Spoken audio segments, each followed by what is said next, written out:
In our neck of the woods, sports is tradition. Sports is passion. Sports is family. Sports is fun. Welcome to our house. This is Southeast Sports Plus Live with Simone Eli and Gerhard Mathangani. Well, it is officially that time of year here where sometimes these matchups just mean a little bit more here in Week 14. It is rivalry week, and we've been waiting for it all season long. 10 great games in and around the SEC, some interconference, some within the SEC are slated here for this weekend, and we cannot wait at all. Hello, everybody. I'm Patrick Walsh here. Gerhard Mathangani will be joining us in just a few minutes, but it's just one of those. It's just one of those weekends in sports where it's everyone. You don't even have to like football because the pride that you have in your own team that comes in this weekend is just unmatched. And I mean, as I mentioned, 10 great games in and around the SEC, some interconference that we'll get into here in just a few minutes. But, I mean, you're also playing for state titles here. Georgia, Georgia Tech, clean old-fashioned hate. We'll get into that later this week. Obviously, you cannot forget about the Iron Bowl and then the Egg Bowl as well. I mean, I feel like this year the Egg Bowl has had so much controversy around it. Who knows what's going to happen after that? Lane Kiffin set to make his big announcement after the game, maybe a little bit a la 2000 after him leaving Tennessee there a few years ago. But as I mentioned, Gerhard Mathangani will be joining me here in a few minutes. But first, we are going to bring in our first guest here, Trey Dare, out of Fayetteville. And Trey, how are we doing today? Gotcha. We got a technology issue here. We got some candlelights behind me. Nobody's in the building. Hey, this is such is life in 2025, right? We're trying to get by. There's fewer people in the building. It's a holiday week. Yes. You know how it goes. So we got the candlelights behind me. People far smarter than me. They probably make more money than me. All that stuff. Trying to show a dummy like me how to use this as I turn over there, and I still see it. So hopefully at some point the image is going to change, but probably not. Happy to be here. Happy to talk some football. Thanksgiving week. Yes. Happy the season's kind of winding down. It's been a little rough for Arkansas. So it's kind of cool that we're putting this thing to bed and hopefully brighter days are ahead, so to speak. Right. This will probably be the last time we talk football before we officially move over to basketball, besides the coaching search there at Arkansas. But let's talk about this past weekend here a little bit. I mean, the Hogs held close with Texas early on in the game, and it felt like Texas pulled away a bit before Arkansas made a late surge. What did you make of the game this past weekend? Pretty, same story, different week, right? Well, no, it was a little bit different. They were there in the first half, but and certainly with the benefit of hindsight, it was a problem. Even though they were kind of hanging around and sort of in there, they weren't finishing drives while Texas was. And not only was Texas finishing drives, Arch Manning is literally, no exaggeration, he's never looked better than he looked on Saturday. And he's throwing to guys that are wide open. And all due respect to Arch, who had 6 touchdowns, had one, receiving, rushing, and throwing. Any quarterback in the country could have made those throws. I mean, they were just absolutely wide open. And I know, listening to Bob Petrino, who I feel like I've been supportive of him. I do with what he said, publicly and how he's handled the media. I think he's been really good. Mm-hmm. He's been, very, very cordial. He's had the right kind of attitude.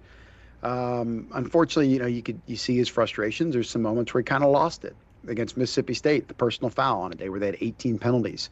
That's some of those calls were bad, of course. So say 3, 4, 5 of them were bad. But what about the other 14 or 13?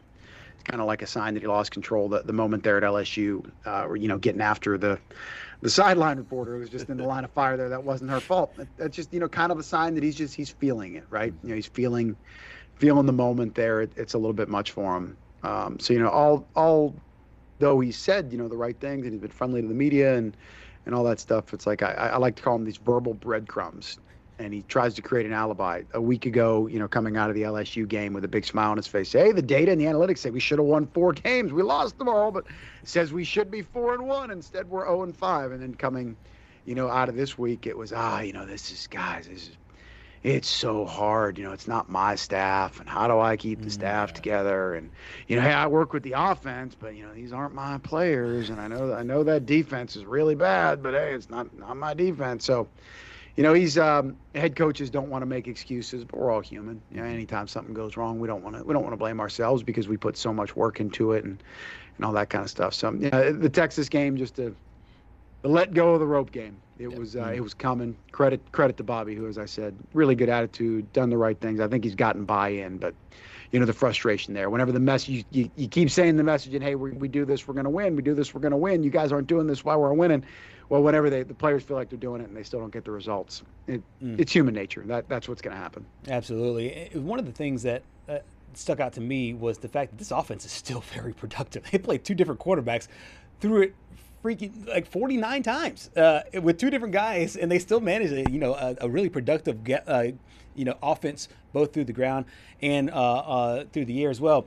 512 yards, I think, is what it was going into it. What did you make of what this offense has looked like under Bobby Petrino? Because just like you said, I know some of this is kind of soft excuse making, but some of it by the hard metrics seems to be like, hey, this is productive under Bobby Petrino. Yeah, the offense certainly has been very productive. There's no question about it. I think it's 11th in the country in total yards still. Rarely would you see an offense that's that good and has lost 9 straight games. I also believe that's a school record. At least it's a school record in one season. I don't know if it's a school record all time, going over, season to season, but I believe it's a school record for consecutive losses now at 9, either tied or new. I should have that information, but I don't.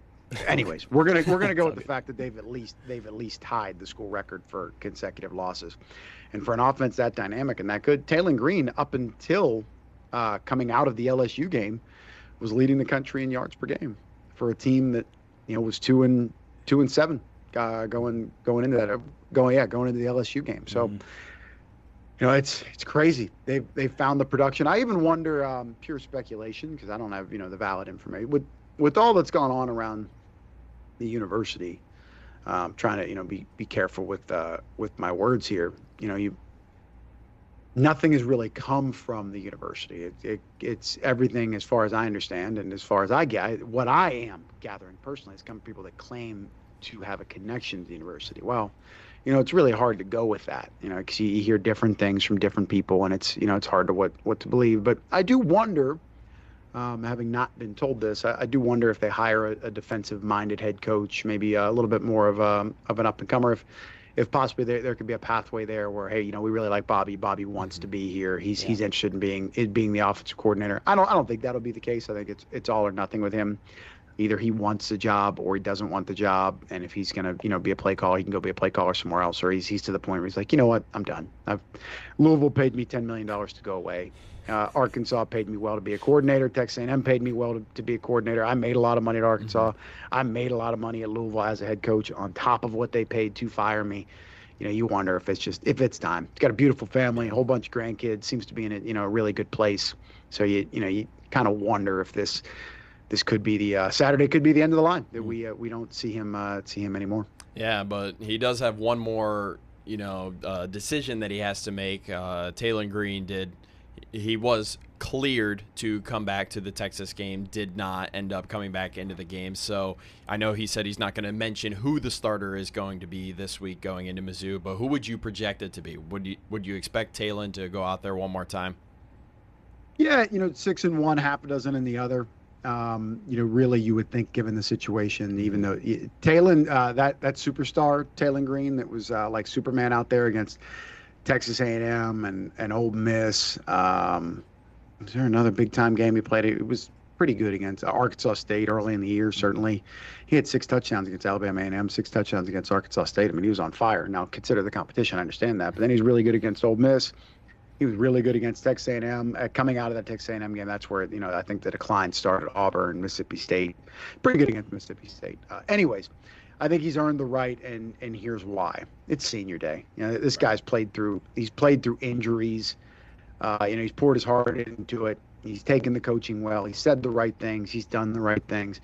It's unfortunate that there's just, some times where he gets sped up and he makes mistakes. Such is life.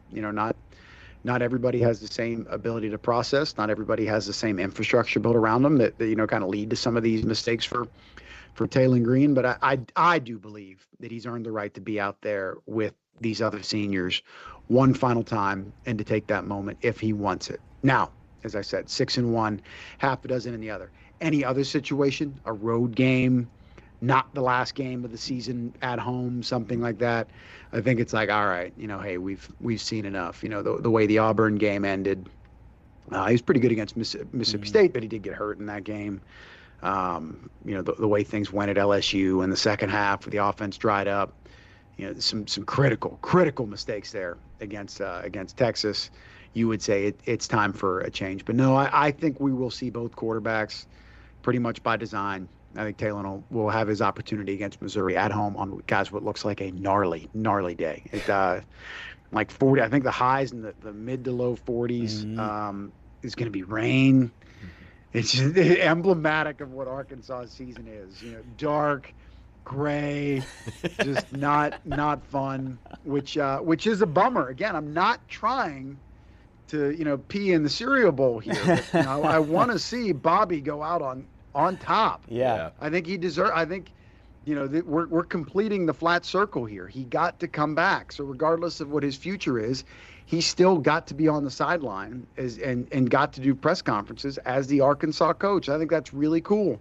I think he deserves one last moment to be applauded for what happened here 12, 13 years ago and what he was able to do to keep things together.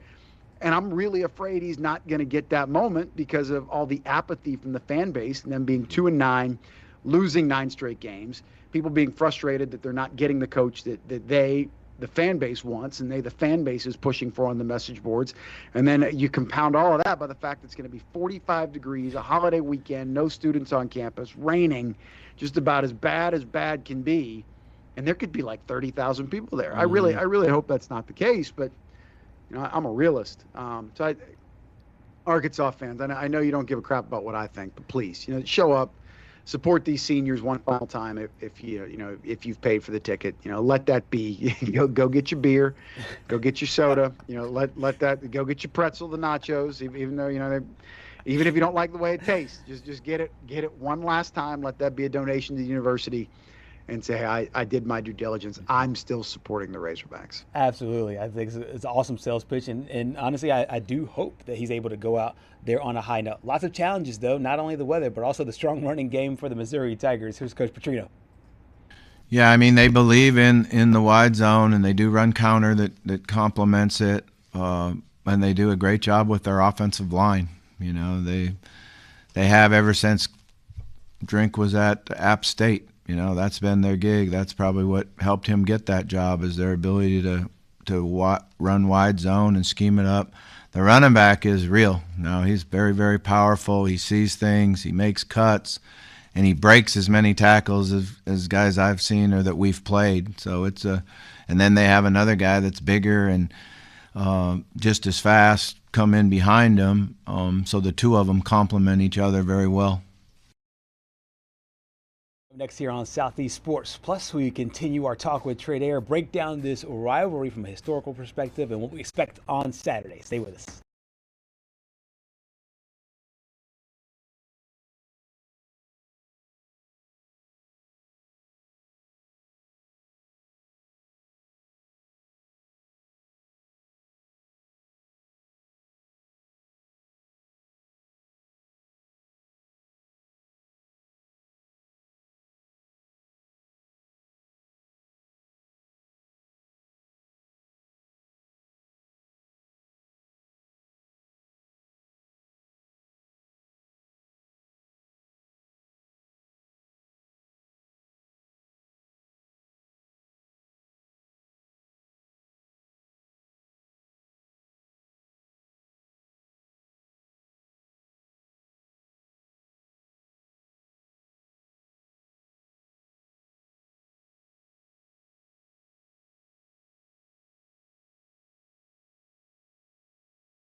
back here on Southeast Sports Plus. Happy to have Trey Dare back with us once again. And we touched a little bit on this year's Missouri team, what Arkansas is going through as they enter this matchup.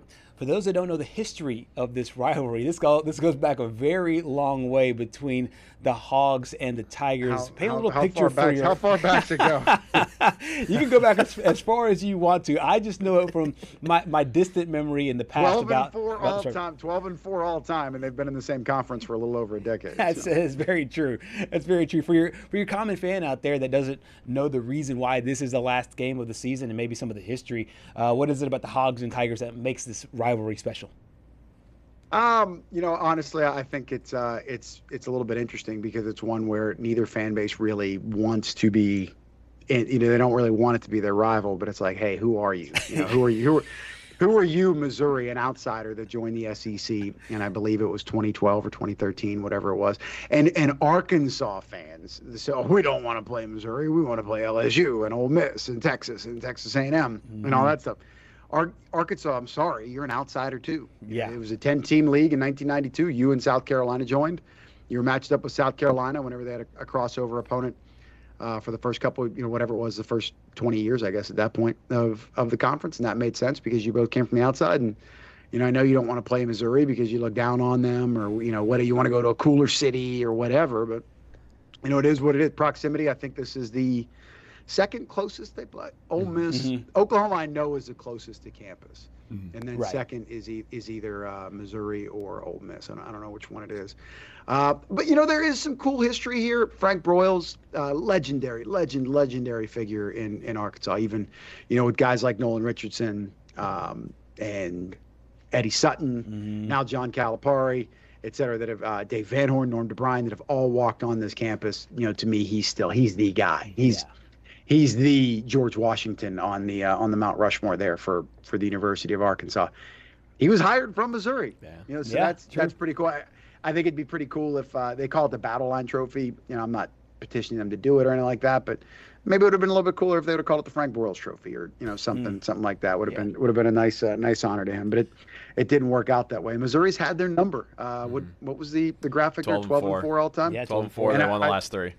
So I think Arkansas was like 2-1 or 3-1 maybe before Missouri joined the conference. So it's been very one-sided. A lot of the games do appear to be close. There was one recently where they did smash. I think it was that 4-8 year for Pittman. They got hammered bad.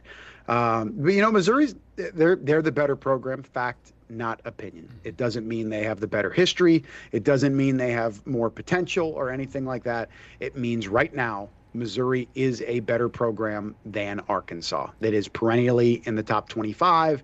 That has contended for SEC championships in that time, and it has been closer to the top tier of the SEC and college football since they've joined the conference. Again, fact, not opinion. Arkansas has the fewest wins in the SEC since 2012. People don't like hearing it, but that doesn't change the fact that it's not true. We could, again, the potential and all that stuff. That's a different argument because the reality that we're living in is Arkansas is on the verge of its fourth winless conference season since Petrino was fired in 2012. That was, they won a conference game in 13. They did not win a conference game.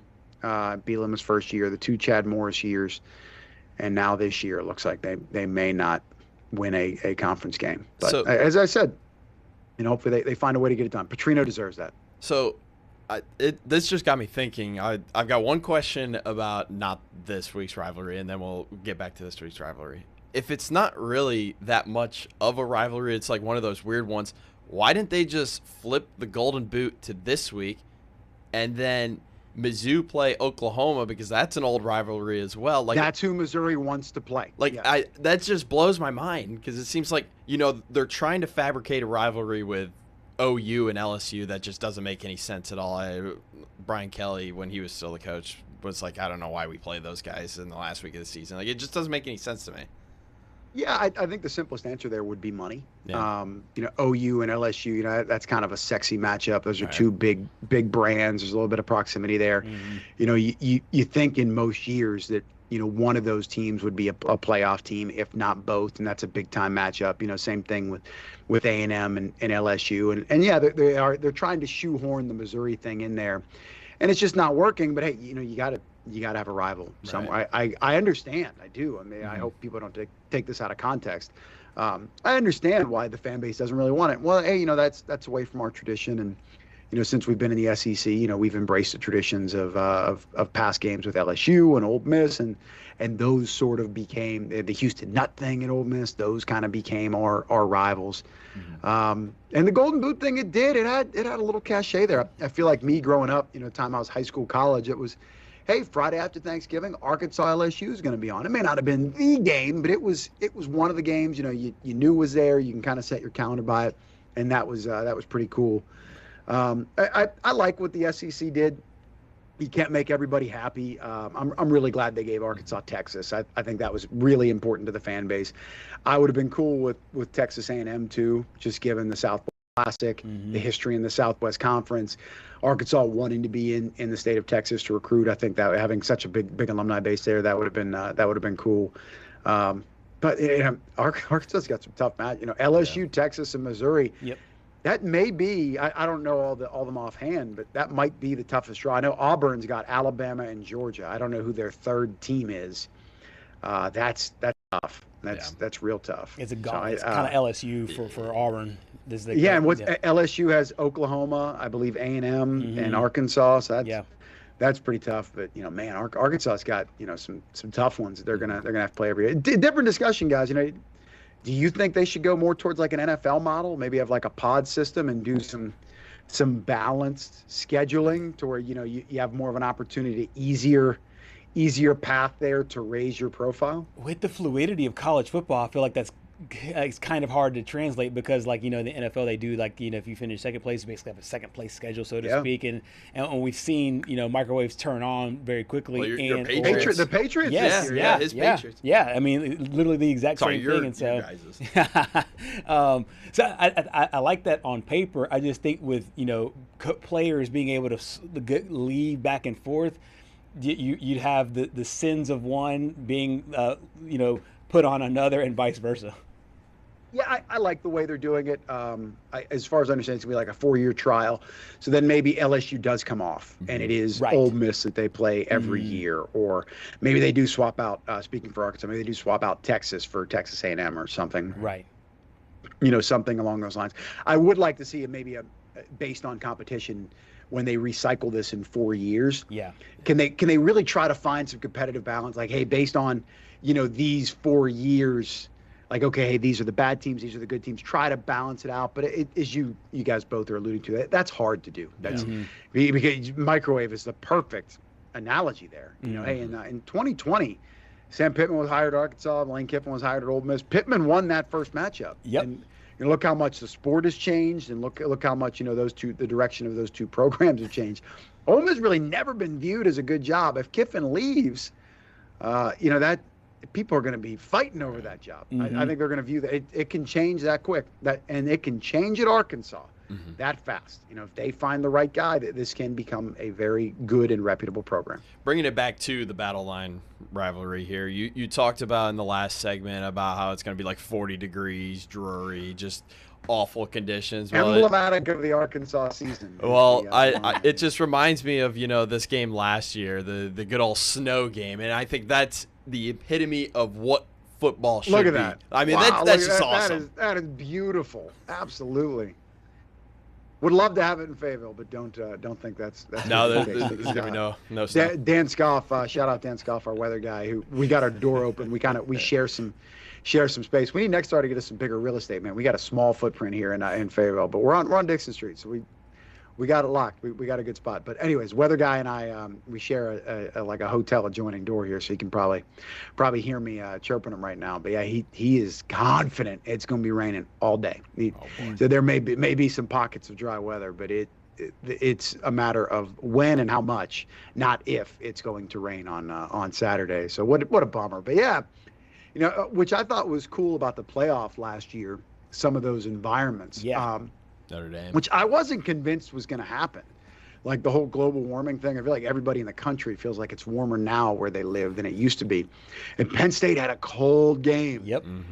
And that whole thing, the weather, the stage, SMU hadn't seen anything like that all year. Yep. Not climate-wise, not building-wise. They didn't play in an atmosphere that was anywhere close to that, and it affected them. It really, really affected them. And then, the cool thing there at night, the Tennessee situation with their fans taking over that stadium, and it really felt like that fan base was out on Ryan Day.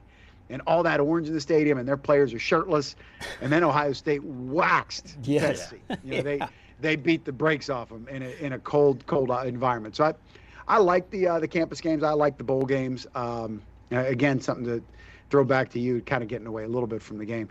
It looks like it's going to 16. I know 24 is ridiculous. Do you like 12 better, or do you like the 16 model? Gotta go 16. Gotta get more of those playoff games on campus. Yeah. From a person who likes the competition, I like the NCAA tournament. It is a huge field, and we know going in, 10 teams at max can win 6 games and win the championship.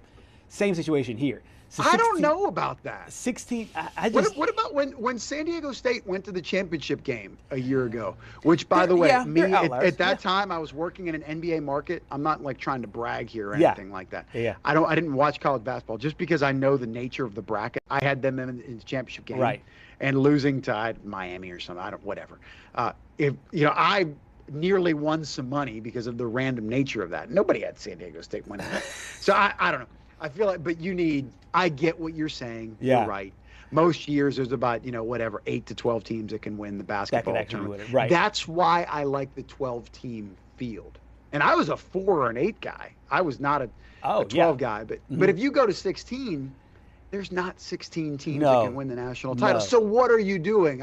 Exactly. I kind of like the I call it the Trey model. I didn't steal this from Josh Pate or any of these people that love these hypothetical commentaries. Championship week, I think we should take the top 10 or 12 teams that aren't in championship games and seed them, 1v10, 2v9, have them play. But you're not guaranteed a spot. You're not guaranteed a spot. But just that's another data point. And you can't make the field if you lose one of these play-in games. So again, you're not like guaranteed, but I think that would also create a little bit of competition in these conference championship games of, like, hey, last year SMU. No. You just because you're in you're not in. You got to be impressive. This is still a data point because there's these other games out there, and yeah, sure, it comes up every year. Yeah, absolutely. With this playoff talk now of, or you better off resting your guys. You don't want to get hurt. For sure. Right. You're Indiana. You guys are in a position where if you lose this game, you could still get a home game or a bye. So what are you really doing here? So I don't know. I'm a 12-team guy, but we all know the answer. It's money. Yep. They want more games on television. Yep. And money is going to it'll make the playoff a lot better. Yeah. But it will ruin kind of the core of the sport. And that's a bummer. Exactly. And it kind of watered down some of those regular season games. I mean, I'm with you. Like, I don't think it's going to 16. I don't think 16 is even healthy for the sport, but I do understand the money perspective, as you said, and also being able to still make those games fun, competitive, and get those data points. Trey, thank you so much, brother. We really appreciate your time here on Southeast Sports Plus. All right, guys. Chris Berman is a node, right? Let me be the first or the last to wish everybody out there a happy Thanksgiving. Absolutely. Happy Thanksgiving to you too, brother. All right, guys. Absolutely. Trey Dare joining us from Arkansas. This is, like he said, this matchup, and it goes all the way back to the Big 8 days, not Southwest Conference, but the Big 8 days for sure, with these two programs here. So I'm interested, maybe not in the same way I was interested in last year's game because of the snow. Yeah.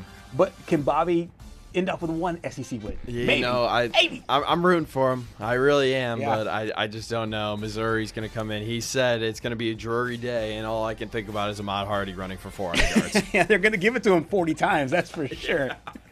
Arkansas, Missouri close out the regular season there in that matchup. Coming up next here on Southeast Sports Plus, we talk more major rivalry games coming up this weekend.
Back here on Southeast Sports Plus, taking a look at college football rivalries coming up this weekend, but also taking a look back at what happened last weekend, teeing up what we're seeing here. A lot of teams played out of conference games, not Tennessee. Tennessee played not only in conference, but they were playing a game that made a little bit of history for the first time, and I don't know how long since 2003. 2003. Since I think we had barely got the internet at that point. It was. Well, I don't really remember that. A long time ago since they went to the Swamp and won. We are joined by our good friend Sam Granville. Sam, your sports team went down there. Sam Rothman and Casey K are friends. We were talking during the break. How was the trip finally down there and coming back home to Vols Nation with a win?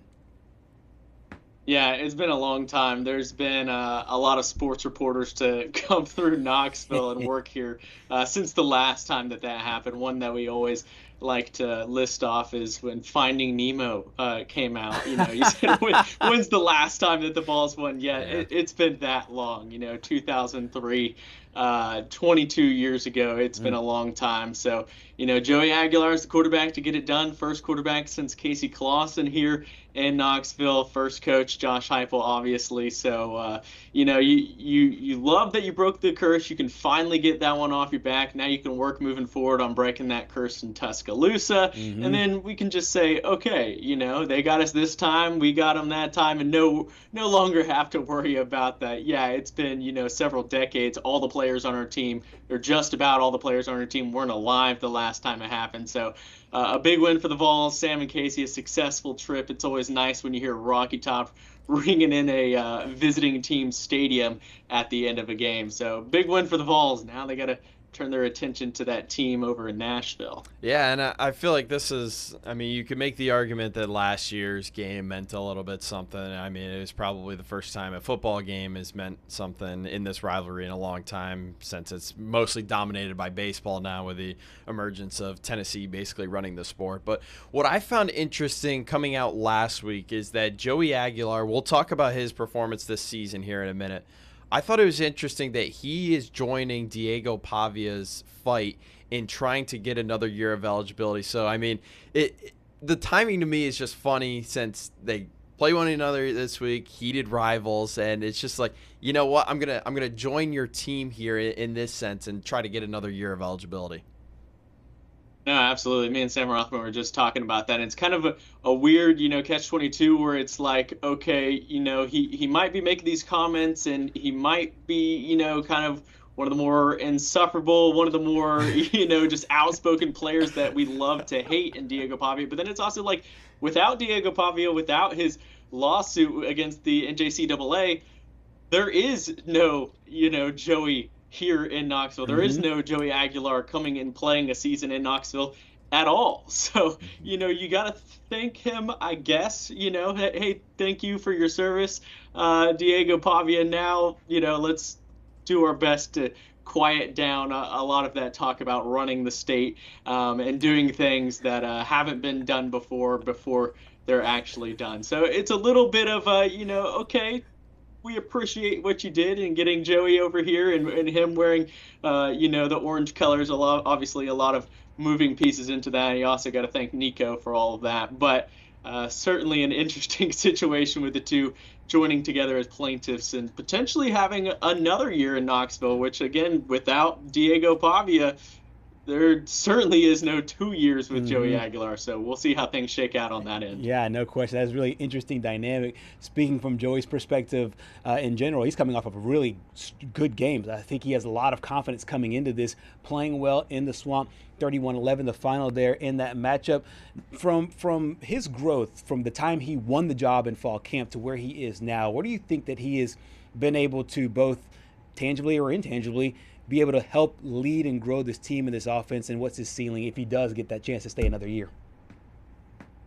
No, I think certainly Vol fans would be interested in him, staying another year purely for just that experience. And it is kind of an interesting year for him because it hasn't just been a steady growth from week 1 to where we are now in week 13 and 14. It has been a little bit of a roller coaster, a little bit of an up and down.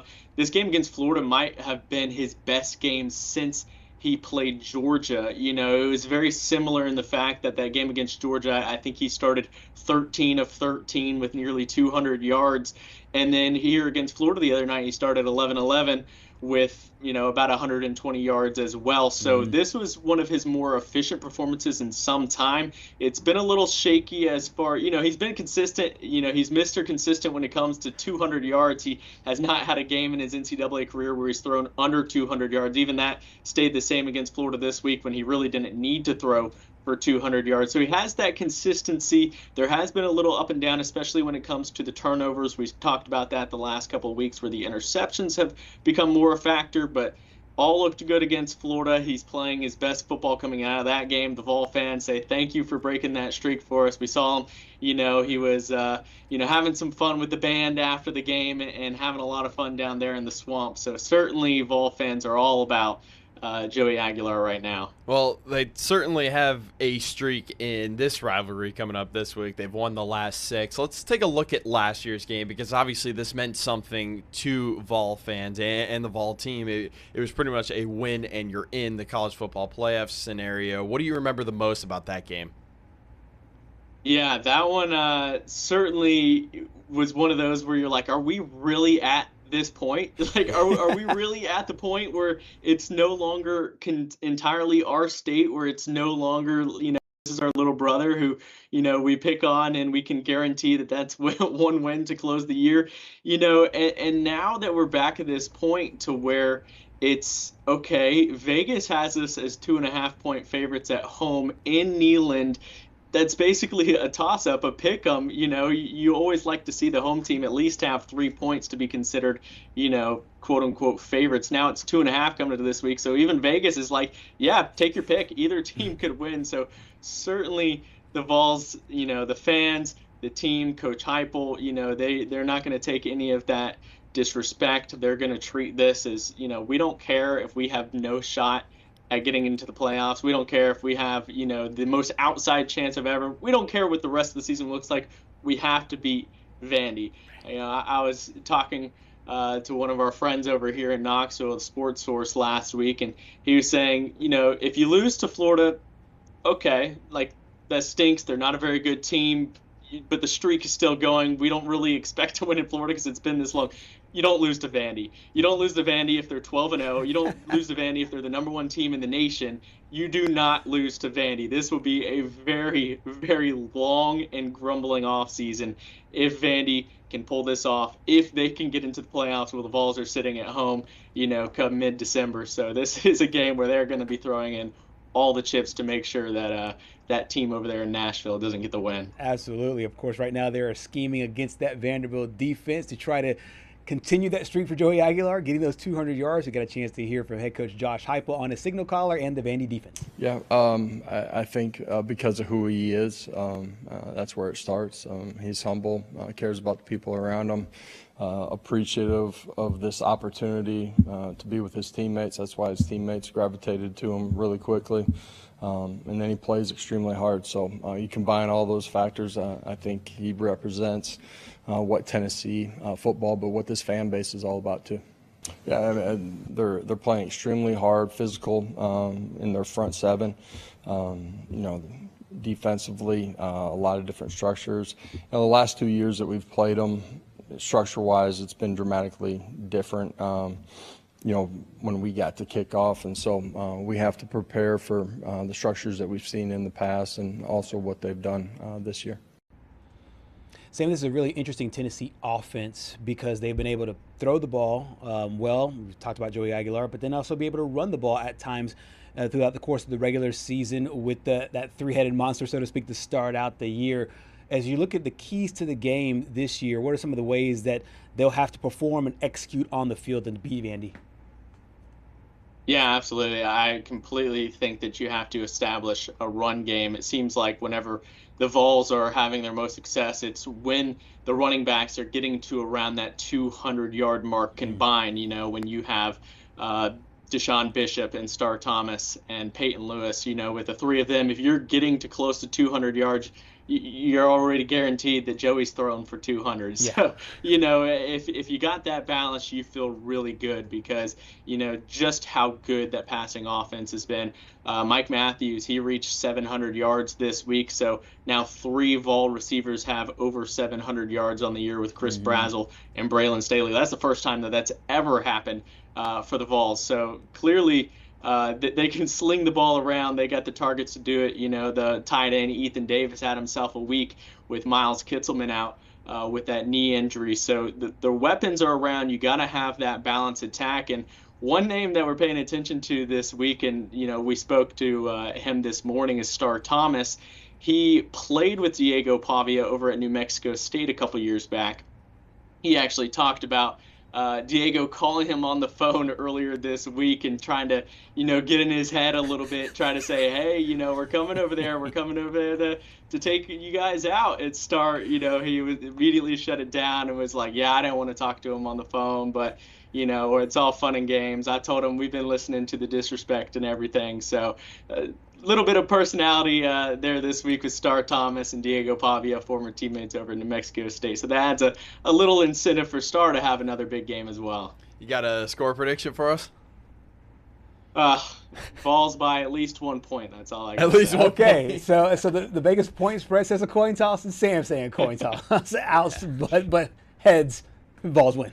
And I'm right there with you. I think it's going to be an entertaining football game, and I don't know who I like. Yeah. Literally, I could see it. I could see a field goal game either way. I really can. You know, here's what I got to say about it.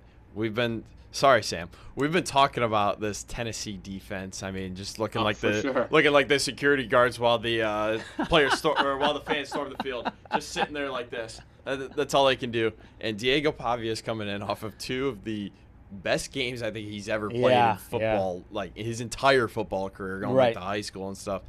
I think he's going to make it third. You know, he wants to get to not only New York but into the playoff. Right. I think they're still going to need help to get in the playoff, but I've got Vandy by 10 points. Ooh, okay. You know, it very well could come down to I think it will end up being a shootout. Me and Sam were talking about that a little bit ago. It could be like a 50-45 type ball game, which you love to see, you know, from a fan perspective, from an entertainment perspective. It's like Big 12 football right there. Right. Let's take it back to the, you know, throw it back to the old Big 12. Let's you know, maybe Pac-12 after dark. One of those type games. We'll see how it goes. But Diego Pavia, he really has been putting on a show as of late, you know, and he was talking his talk this past week, saying, I belong, you know, in the conversations among quarterbacks being looked at for the NFL. I think I'm the best player in college football right now. So he's talking his talk, and last couple of weeks he's walked his walk. So we'll see what that looks like when he's got 104,000 people screaming at him this Saturday afternoon. It will be tough for sure. Sam, thank you so much for your time here on Southeast Sports Plus, and happy Thanksgiving. Thanks, guys. Happy Thanksgiving. Absolutely. Sam Granville joining us from Knoxville, and he's right. He's spot on. I think you're dead on, too. I like your handicap about Diego Pavia rolling into this game with a lot of confidence. That is a very tough place to play. You know, I just look at last year's game, and the roles were reversed for Vanderbilt and Tennessee. Vanderbilt trying to get in this year. Tennessee was trying to get into the playoff last year. And, you know, we talked about Pavia and, you know, talking the talk, walking the walk.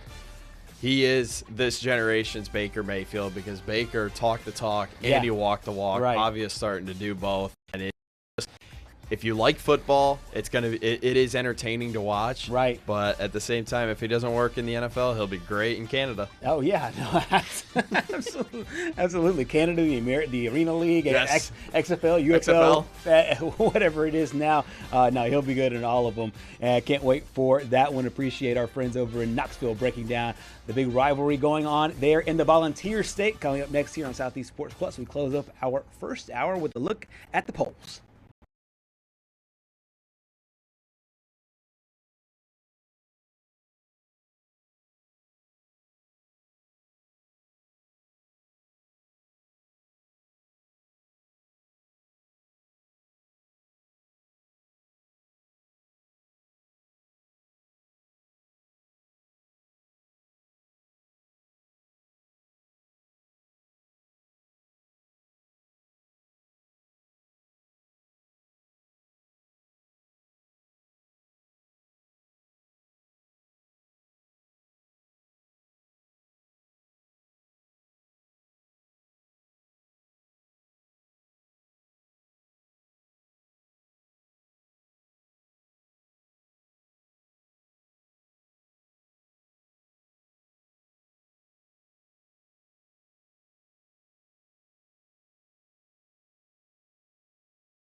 Back here on Southeast Sports Plus, getting ready for a big weekend in college football, rivalry games everywhere. Patrick and I, we talked a lot about the Egg Bowl, the Iron Bowl, and there's a lot of games that mean a little something, some games that mean a lot. And what I find really interesting is what's going on in the Volunteer State. We welcome in our good friend Corey Curtis. We've been talking about Vanderbilt all season long, and we said we wondered if this game would have playoff implications at the beginning of the season. And at the beginning of the season, if you were just to do it blindly, I think you would say, yeah, it would have playoff implications for Tennessee again. And now it's the other way around, possibly Vanderbilt being able to get a chance there find themselves in the final 12 there after this one. But before we jump ahead to the college football playoff game, let's rewind to the last game we saw from Diego Pavia and company as they got that huge win, a career day for number 2 there at the in Nashville. He was slinging it. I mean, he's been over 400 yards the last 3 games. He's put up upwards of 1,400 yards of offense in 3 games. He has been absolutely sensational.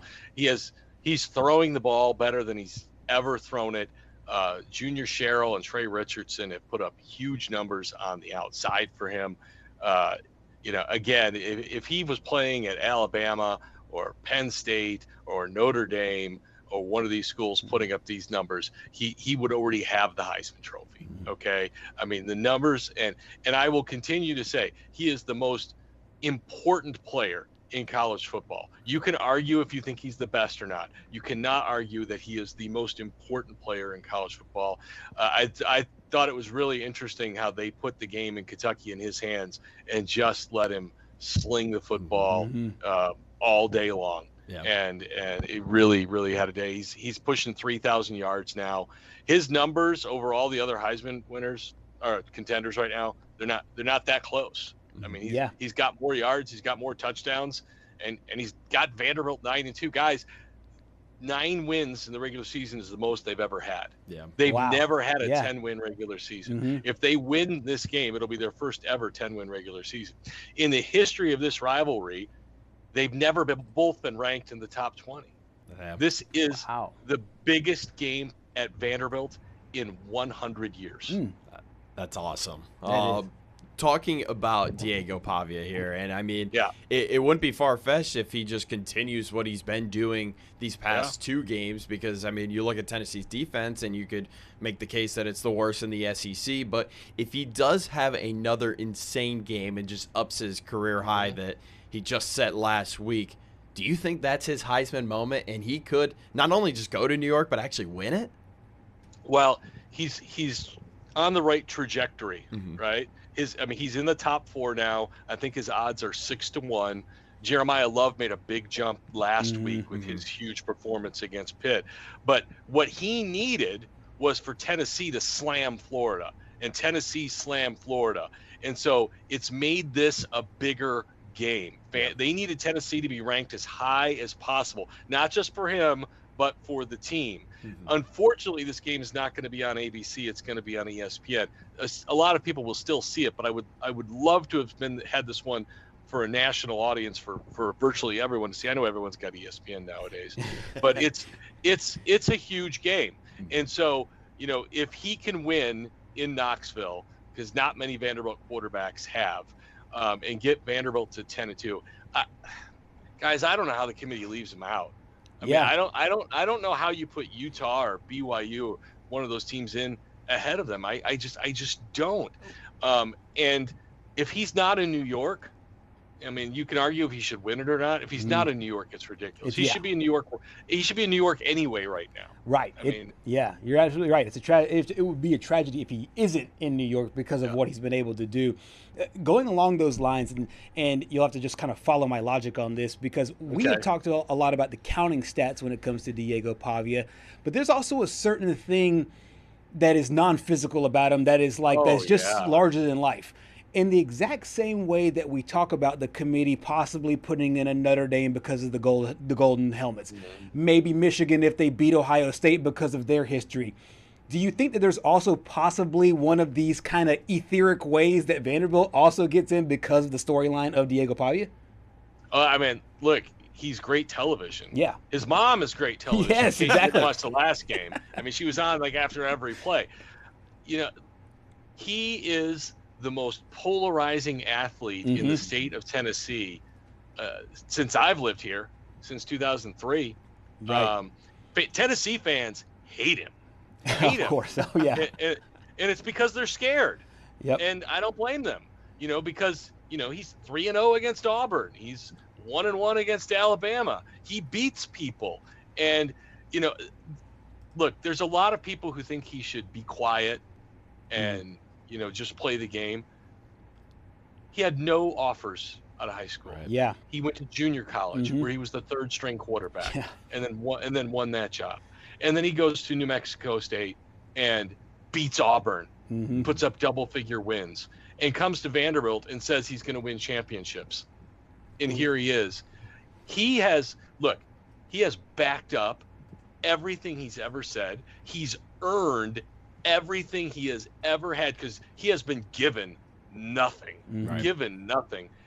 He, whether you like him or not, I do not care. He has earned the right to say whatever he wants, and he can behave however he wants because he will back it up. Right. I mean, he's done it every step of the way. So hate him all you want. Look, I grew up in Chicago.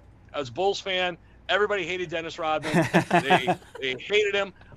And then when he came to the Bulls, I still hated him, but they all loved him. Okay. Oh, he's our guy. So I've told the Tennessee fans here in our office, I'm like, look, the only reason you hate him is because he's not your quarterback. Yes. Hate him because you hate him. Maybe. Yeah. So, but yeah, look, he's earned everything. He's earned everything. And I understand that he might rub you the wrong way. I don't care. Right.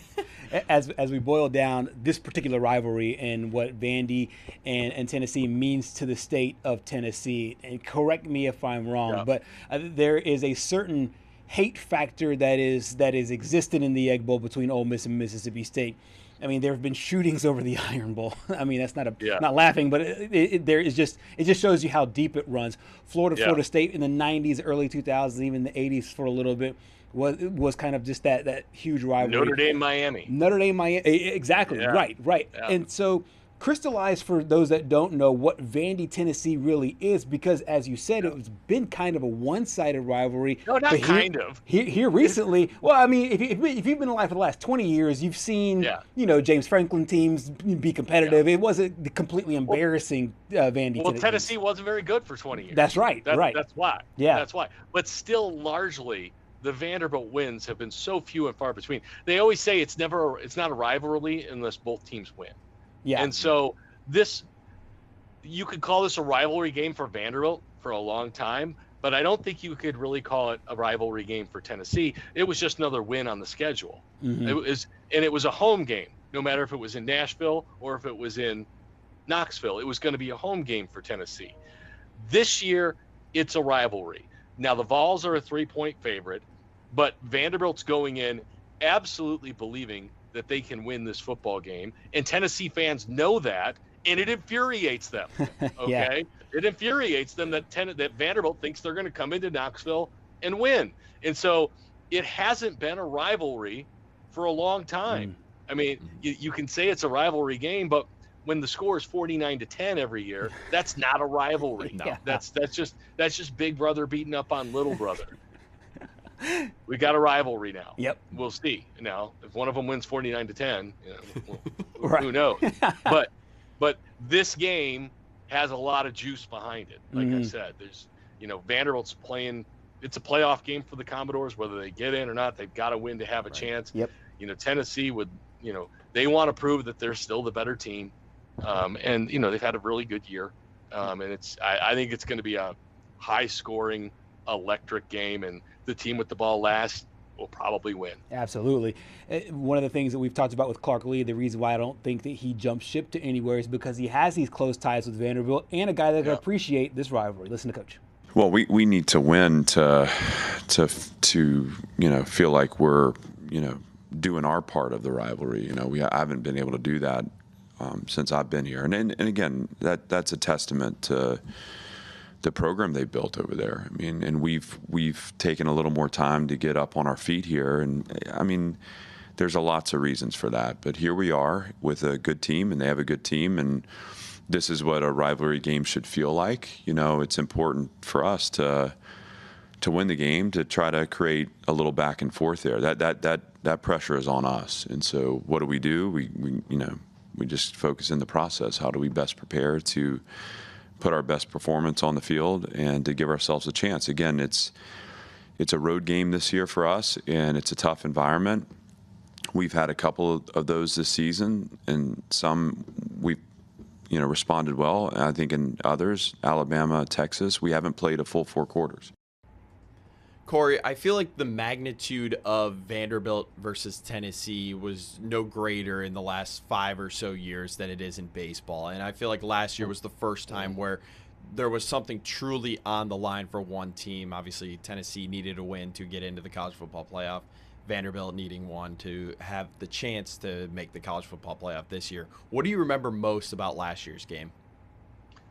Well, I just think that, last year Vanderbilt beat Alabama, and then they almost knocked off Texas, but then they faded down the stretch because Diego Pavia wasn't 100%. Right. And so it was not the same Vanderbilt team that got to play Tennessee, because he's the straw that stirs the drink, but he was only half a straw that day because he was hurt. Mm-hmm. And so, I say he is the most important player in college football. I don't know if a healthy Pavia would have been enough last year to beat that Tennessee team, because this Vanderbilt team is considerably better all around than last year's team was. That was a really good coaching job by Josh Heupel. Yeah. That wasn't necessarily the way Josh Heupel likes to win. It was running the football and playing defense. You see, they're back to Tennessee this year, where they're running, they're throwing, they're playing fast, because Joey Aguilar can do that, and Nico Iamaleava couldn't. You could argue they're better with Aguilar than with Iamaleava. Right. You can't really argue it. They're better with him. They just don't have as good of a defense for sure as they did last year. Absolutely. And so, last year, Tennessee was just better. And then the fact that Diego wasn't 100% gave them very little chance to compete in the football game. Absolutely. Do you have an X factor and then a prediction for Saturday? Wow. One of the things about Vanderbilt, I've always talked about Jerry Kill, being on that Vanderbilt coaching staff, and I will never underrate it. I mean, I think his addition's huge, because they don't do things to beat themselves. They don't commit a lot of penalties. The other thing Vanderbilt does extremely well is play special teams. Mm-hmm. They kick, they punt extremely. Now, Tennessee's pretty good too. All right. Tennessee's pretty good too. But if it comes down to the kicker, Vanderbilt may have the edge there. If one of these teams needs a 50-yarder to win it, I'm going to bet on the Commodores. Yeah. All right. And so that might be an X factor, their ability to not commit penalties. I know you asked for one X factor. I'm going to bring up one more. Joey Aguilar's had a great year, but he has reverted some to his norm the last third of the season in that he's thrown some interceptions. Yeah. He did not turn it over much the first half of the year. As the year has gone on, though, he was a 13 interception guy at App State. And now he's in double figures with turnovers. If he has 2 turnovers in this game, Vanderbilt very likely walks out with a W. So I think that's probably the biggest X factor. And then I think Vanderbilt's ability to win the kicking game could be another, in what should be a very close game. Absolutely. Corey, thank you so much for your time. Wait, you wanted a prediction? Oh, that's right. Yes, yeah. I thought the 2 X factors were you trying to skirt away from a prediction, because we've had some of that. And I haven't made a prediction yet, all right? Okay, nice. The line is Tennessee by 3. What's the over-under? Do you guys have any idea? I can look that up really quickly. That's okay. Yeah, go ahead. I just think it's going to be high scoring. It's Vanderbilt's year. I'm going to take the Commodores 31-28. Ooh, okay. I like it. Yeah, I think that's what I've got too. 31-28? 31-28, yeah. Higher scoring game. Yeah. I see it. But won't be surprised if it's the other way around. Yeah, you're right. Absolutely. I mean, by the way, Tennessee's 3 losses are Alabama, Georgia, Oklahoma. I believe all 3 of those teams are in the playoffs. All in the playoffs. That's the point I've been trying to make. I'm on the Vanderbilt train. I promise you. Yeah. No. I'm spreading the propaganda. It's not propaganda. They're 9-2.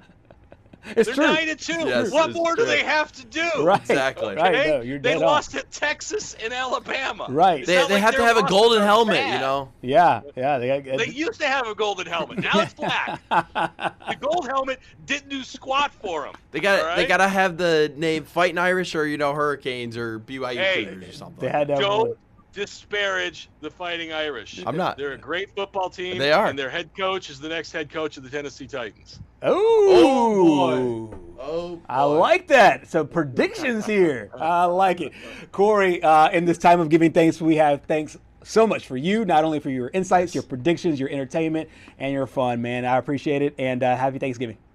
You too, guys. Enjoy the week. Absolutely. Corey Curtis joining us from Nashville, and a nice little Easter Yes. egg there if you are both Well, a Tennessee Titans fan and or Notre Dame fan. Little Easter egg there. I don't know if it's actually going to happen, but moving back to the game, I think there's one thing that Vanderbilt can hold, and it's that Joey Aguilar and the offense did not score a single point in the second half against Florida, maybe because they just blew them out so much, but Right.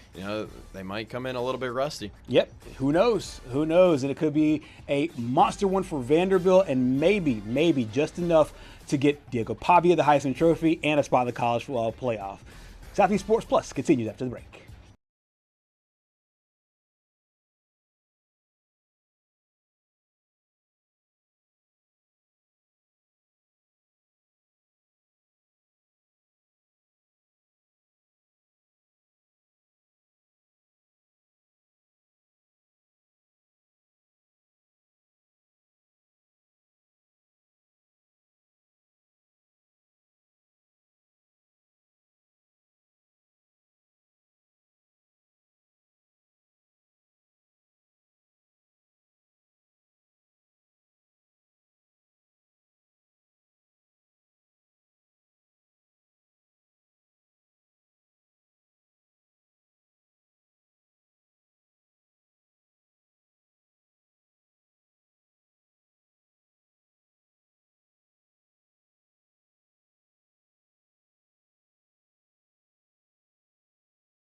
Back here on Southeast Sports Plus, highlighting a lot of the big rivalries in and around college football and in and around the SEC. One of my favorite types of rivalries, Patrick, are the ones that are interconference. So you have the SEC against the ACC, and we have that in a few of our main rivalries, including South Carolina Clemson. We invite our friend Mariah Ross joining us now with us. And Mariah, this is, to me, a really cool part of the year for a lot of different reasons, but for teams that don't necessarily have, whether it's a playoff berth on the line or, whatever high expectations, this is about what the rivalry is about. It's about, being able to have bragging rights for the next 365 days. As you break down Clemson, South Carolina, not what you thought in August, but what you think right now, what are some of the things that come to mind about this rivalry? Yeah, well, like you said, it's a huge week for the entire state, and it's like the state championship. Basically, both of these teams just want to finish the season strong, want to end it with a win. When I'm looking at South Carolina, obviously they're coming off a really big win to Coastal Carolina, kind of a tune-up game that was much needed after a long streak of losing and a lot of close losses for this team. So I think that's going to help get momentum heading into this rivalry week, but they definitely have to still clean up a lot of areas. We saw them struggle a lot throughout the season, a lot of those close games where they maybe should have won and weren't able to just pull it out. So it's a week that they are going to want to clean everything up, and I don't believe either of these teams is lacking in motivation, just wanting to take that Palmetto Bowl trophy home. We talked about this all season long. It just felt like Lenora Sellers hasn't been able to live up to the hype from last season. Do you think they're going to rely on him this game and getting another big win over their rival? Well, it was interesting to see how they used him last Saturday against Coastal Carolina. It was much of what we saw last season and just how he was productive with his legs and his arm. He had 2 touchdowns on the ground to go with 2 touchdowns through the air and was just really effective in so many different areas. So I do see them probably using him in a similar way, but at the same time, Clemson was completely unprepared for what they got from Lenora Sellers last year, and I don't think that they're going to be lacking in preparation when it comes to trying to tackle him. Dabo Swinney said earlier that they missed probably like 50 tackles on him the last game, and that is something they're going to have their hats on and, make sure it doesn't happen again this week. So it'll be interesting. I do think they'll obviously try to use Sellers. You can't not use him, the asset that he is, but it'll be a different look for sure. Absolutely. We broke down last week the disappointing loss in College Station and everything that happened there with the 27-point comeback and everything else. One of the things that I told Patrick is that the team that I do not want to be is the team that's playing South Carolina. You have an angry football team, and they proved it. Went out and won and scored north of 50 points. What's the mindset now going into this week? All the frustrations, I'm guessing, are now out after that game against the Aggies, but now you have your rivalry game. What's the main headspace that Coach Beamer wants his guys to be in? Winning the state championship is basically what both coaches are preaching. But for Shane Beamer specifically, you talked about it, the fact that they could have been very upset and they could have been walking around basically like sad boys, the season is over after that loss to Texas A&M, but that is not what they did. They came out swinging, put, like you said, north of 50 points on the board, and just showed that they're still a team that has pride, that still wants to win. They're still playing for that name on the back of their jersey, as Sellers said after the game. So not lacking in any motivation, and if anything, this rivalry sparks motivation if you feel like you had none. But that is something that South Carolina has not lacked basically all season long, considering how the season has gone. Beamer said it's just inspiring that they've been playing with the same energy, and it would have been easy not to, but none of them are hanging their heads. They're trying to finish the season on a high note. Absolutely. As far as his defense goes, coming into the season, we said, hey, obviously lost a defensive player of the year, but a lot of players were returning. What's the mindset of this defense now, knowing that Clemson is starting to put it together a little bit there on offense?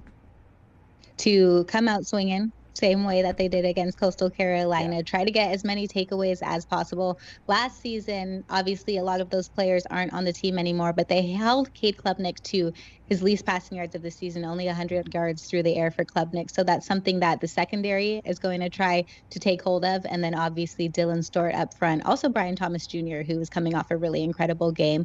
They're going to be playing fast, be playing hard, and be doing something they talked about all season, which is just gang tackling, making sure that all heads, all helmets get to the ball as soon as possible so that they can generate those turnovers and give Lenoris and the offense more chances. So let's talk a little bit about that game last year. Low-scoring game, South Carolina's second win in the last 3 years. What stood out to you the most about that game? I know Sellers had the game-winning touchdown late, but other than that, what stood out the most?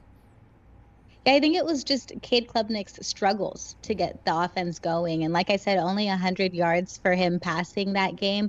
They really couldn't find anything effective going against that South Carolina defense. And I think that stood out the most considering how well Klubnik played the entire season. So it's going to be interesting to see how he reacts to the South Carolina secondary this season.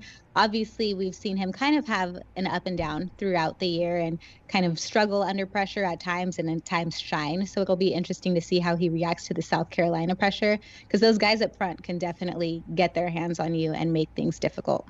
Absolutely. We got a chance to hear from head coach Shane Beamer on this great South Carolina rivalry. Still really, really meaningful and still really, really, really special. And it didn't happen this year, but we're not going anywhere. We're only going to continue to get better as a program. And I know Dabo feels the same way. They're not going anywhere. They've recruited well, I'm sure, and got good young players in their program, and they're not going anywhere. So this rivalry is going to be back here pretty quickly to being played Thanksgiving weekend with national implications like it was last year. And there may not be national implications this year, but there's a whole lot of South Carolina implications for both teams, and we're excited to go compete. Mariah, what I find really interesting is that both Coach Swinney and Coach Shane Beamer, coming into this game, the expectations for the season were, of course, very, very high. And I feel both coaches are in a similar position where they can really use this game to start the anchor for the next season, start the springboard for the next season. Is that some of the things that you think that will be talked about going into this year? Just because we've seen this work with bowl games, we've seen this also, work with late rivalry games where it kind of helps you springboard into your next year. Is that the case, or is it just a year by year, game by game, and just get these bragging rights? I do think for South Carolina, it is that situation just because they have so many young guys on the team and so many guys who they're hoping return. If they could pull off this win and, the first back-to-back win in quite some time for South Carolina, it would also be the first time a home team has won since 2018. So if they could pull off this win at home, I do think it would be a good momentum booster for them going into next season. And it would give them a good idea of the talent that they have, hopefully returning on the roster with so many young guys. Mariah, when we talk about the in-state rivalries around college football this week, some of the most notable ones are obviously the Iron Bowl, clean old-fashioned hate with Georgia and Georgia Tech. What makes the Palmetto Bowl stick out for the average viewer? Well, I think it's kind of similar, just an extreme level of hatred. Both of these teams, which, all teams around college football do this, but just burning the mascots. They have the Tiger burn, they have the Gamecock burn. Obviously, both coaches are very involved with it. We've heard Dabo Swinney say that the only university in this state is Clemson. And then when South Carolina pulled out the win, they said the University of South Carolina. So there is a lot of talk back and forth. It's been a little bit quieter, I would say, this year around, just because obviously both teams have struggled. And it's been interesting to see fans kind of comment on it because they're like, my team sucks. No, my team sucks more. But it's a weird, it's a weird kind of situation going on with the fans. But obviously, you still want to pull out the win. And to both of these teams, to both of these fan bases, this is the biggest game of the year. Considering the years that they had, they want to just wrap it up with a win. And this makes it just as sweet if you can get the Palmetto Bowl trophy. For sure. I talked at the beginning about the conference matchups. Is there any sense of a little bit of extra pride being able to wave the SEC flag if you're South Carolina, or be able to wave the ACC flag if you're Clemson, and kind of doing it for the conference, doing it for the league, so to speak, because it's different from Vandy, Georgia, or Vandy, Tennessee, Alabama, Auburn. I think these Georgia Techs and Florida States live kind of in a different space. Is that accurate? Yeah, well, I think it's an argument within itself, right? Is the SEC better? Is the ACC better? Yeah. And most people acknowledge the SEC as a superior conference, but the ACC wants to be like, wait, hold up, we've got guys too. And that's across all of college football, obviously with the Big Ten and the Big 12 as well. So I do think it does add an extra element of competition to this game. If you're able to bring this win home for your conference, that just shows, which one may be more powerful, or what level you're at in your specific conference. Right. If you're game planning for the South Carolina side, what would be some of your keys to the game to pull out a victory over your in-state rival? Well, I think for defense, like I said earlier, they obviously have to get to the quarterback. They have to make Cade Klubnik uncomfortable, and they have to force him to make some throws that he would probably want to take back, or, change his mind if he had a little bit more time. On the offensive side, I would say they have to get Lenora Sellers going early and try to get that run game going early. Don't give up on it once it starts working, which is something we've kind of seen them do on occasion. And just, make those plays when you got to make those plays, be on target and make it happen, pull it out. South Carolina obviously fired the offensive coordinator, Shane Beamer did, late in the year, obviously, firing Coach Mike Shula. The offenses seem to have a bit of a resurgence. You look at the first two quarters of the game in College Station, you look at all four quarters against Coastal Carolina. What has been the extra wrinkle that you've seen with this unit? Is it more execution? Is it more scheme? What's been the biggest change in the offense in these 6 quarters? I think it kind of goes hand in hand with both of those things, but it's also just a different confidence level. It almost seems like with the guys playing right now, I think that they really have a lot of trust in Coach Mike Furry, and that he brings a certain level of confidence, a certain swagger to the offense that maybe Mike Shula didn't. And so I think that's probably been the biggest thing. Yes, we've seen them add a few little wrinkles, a couple of trick plays, a couple of screen passes that end up going for 75 yards, but I think the biggest thing with this team right now is just a confidence, and especially from Lenora Sellers. I think we're seeing that grow through those first 2 quarters against A&M, and then certainly last week. It seems like his confidence is a lot more up as well. Absolutely. South Carolina, even with the win, is probably on the outside looking in as far as the bowl goes. If things have to break right with the APR and everything else, that lets a 5-7 team in. Do you think that's any part of the talk going into it at all, or is it mainly just like, hey, this is us, this is our squad, this is what we need to do?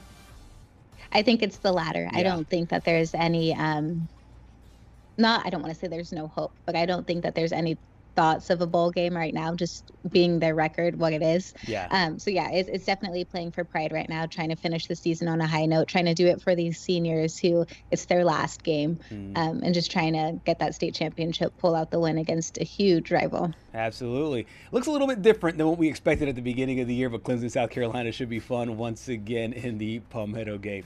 Coming up next here on Southeast Sports Plus, we break this rivalry down from the opposite side. Mariah stays with us. You too.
Back here on Southeast Sports Plus, breaking down rivalry week. Clemson, South Carolina, one of the biggest rivalries in the entire country. We have Mariah Ross to break it down on both sides. We talked about South Carolina a moment ago. Let's focus now on the Clemson Tigers. This is a team that obviously at the beginning of the season, the expectations were high, college football playoff and everything else. Towards the end of the year, though, they're starting to look a little bit like the team that we expected at the beginning of the season. They entered this game on a 3-game winning streak. What do you see right now of these Clemson Tigers as they head into this big rivalry game against the Gamecocks? Clemson, like you said, looks like they're starting to figure it out, and coming into this game with so much momentum is going to be really powerful for them. I think with Cade Klubnik getting hurt earlier in the year, it kind of slowed things down and just all kinds of struggles, whether it was on the offense or the defense, but it feels like everything is starting to click. These seniors are trying to end their season on a high note and come out with a win in what is a huge rivalry game. We've also seen Cade Klubnik just really air it out and be super successful passing the ball. He hasn't thrown a pick since October 11th in that game against Boston College. Wow. That's 115 pass attempts since his last interception. So I don't know if I need a knock on wood or something here and make sure we can broadcast jinx him. But, he's been playing lights out as well, and that's a big factor in their success for sure. I think after last season, everyone saw what Cade was able to do post-Georgia game, because that game was just a nightmare to start the year. And it felt like some people just wrote Clemson off right after that game. And he rattled off what will be the best season in his collegiate career. Mm-hmm. Just what has he meant to this program in, the post-Trevor Lawrence era, where they tried to go to DJU and DJU just wasn't really a fit for Clemson, and then Cade came in as a freshman and kind of took it over. What has he meant for the program? He's been huge for the program, and you can really see the emotion on his face in that final game because that program has been huge for him too. It's really helped develop him as a player, as a person. We heard a lot about the struggles that he had his sophomore season and then going into his junior year, and just the fact that it maybe wasn't as good of a season as he was hoping for. And then to come out and have that motivation, have that confidence from Dabo Swinney and play the way he did last season. He's really just grown and developed through this program, and he's given them a consistency that, like you said, haven't really had since Trevor Lawrence. Absolutely. For the last 10 years, Clemson has dominated this rivalry. However, 2 of the last 3 seasons, South Carolina's pulled out the win. One of those games by 1 point, last year by a field goal. What's the mindset for Clemson going into this game, understanding the not only overall history, but also the recent history where the Gamecocks have had some success? As we were saying earlier, this is a huge game for both teams, a state championship in their eyes, and both of them want to pull out the win, but especially for Clemson, just kind of gaining this momentum, having bowl eligibility and getting to, this not being their season finale, basically. They want to continue building that momentum and try to get through these next couple of weeks and start off what would be the 2026 season on a high note by picking up these 2 final wins with South Carolina and the bowl game coming up. As I said earlier with South Carolina, this home team of this game hasn't won since 2018. So South Carolina is able to pull it off. It would be huge, but it's kind of been a curse to be on your home field during this game recently. So Clemson hoping that works in their favor, and that is the continuing pattern heading into Saturday. It's not really often that this game doesn't have any college football playoff implications on the line or anything like that. I mean, Clemson looking to finish the regular season 7-5, but when you look at this Clemson season, and everyone talked about this is the worst start under Dabo Swinney since he arrived at Clemson, what would a win in this game mean for Dabo? I think it would just show that they were able to overcome so much adversity, so much heartache. I mean, we saw him at one point on the field with tears in his eyes during this season. And so it would just show that they have the strength to overcome those difficulties. And I think it would look pretty good for his resume. Obviously not a great final record, but just the fact that you're able to overcome so many of those challenges and come out on top, that would be huge for the program and huge for Dabo Swinney for sure. One of the things I find really interesting about this particular matchup is that you have probably a quarterback that a lot of people thought was going to have that same trajectory as maybe like an Arch Manning from last year, or a guy that's going to be a first-round NFL draft pick. We talked about Cade Klubnik for a while, but for this offense overall, what do you think you need to see from them, Cade included, in order to pick up a win over a really stingy defense? One of the things that has nagged Clemson on offense is just drops. And I think we're going to need to see them make some plays. The wide receivers have to get their hands on the ball and not let it go. That's a huge thing. And that has to do with, certain turnovers or certain, losing in field positioning. And so they're going to have to make those catches and just up front really protecting Cade Klubnik, because that South Carolina defensive line is going to be coming for him hard.